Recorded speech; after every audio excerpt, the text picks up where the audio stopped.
महाकुंभ का श्राप। संगम तट पर हर 12 साल में महाकुंभ लगता था, जहां लाखों श्रद्धालु स्नान के लिए आते थे।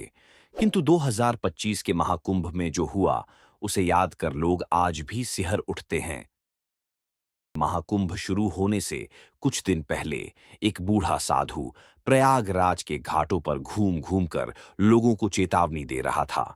इस बार कुंभ में कुछ अशुभ होगा। संगम के पानी में जो परछाई देखेगा, वह कभी लौट कर नहीं आएगा।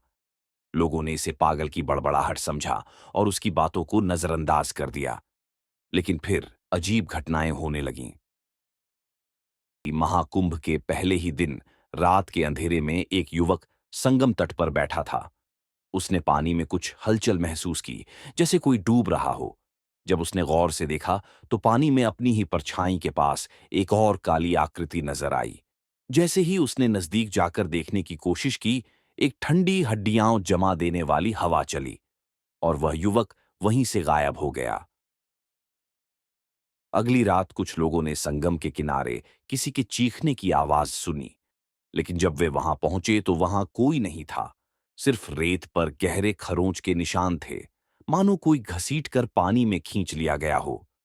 पुलिस ने खोजबीन शुरू की, लेकिन कोई सुराग नहीं मिला। अगले कुछ दिनों में 5 और लोग बिना किसी निशान के गायब हो गए।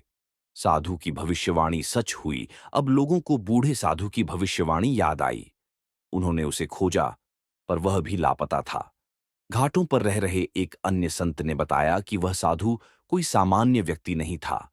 उसने कई साल पहले एक तांत्रिक को महाकुंभ में काला जादू करते देखा था।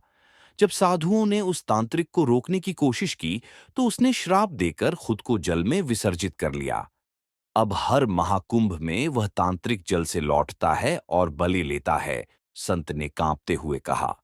आखिरी बलि और शांति मेला खत्म होने के आखिरी दिन संगम के किनारे एक और आदमी ने वही काली परछाई देखी और डर से चिल्लाने लगा। लोग उसे बचाने दौड़े, लेकिन तब तक वह आकृति जल से निकली और उसे अंदर खींच लिया।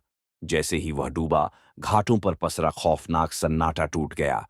अब संगम का पानी शांत था। क्या यह अंत था? अगले दिन से कोई और घटना नहीं हुई। मेला समाप्त हुआ, श्रद्धालु लौट गए। लेकिन जो लोग उस महाकुंभ में थे, वे जानते थे कि आए इस बार जब कुंभ लगेगा, संगम की काली परछाई फिर लौटेगी।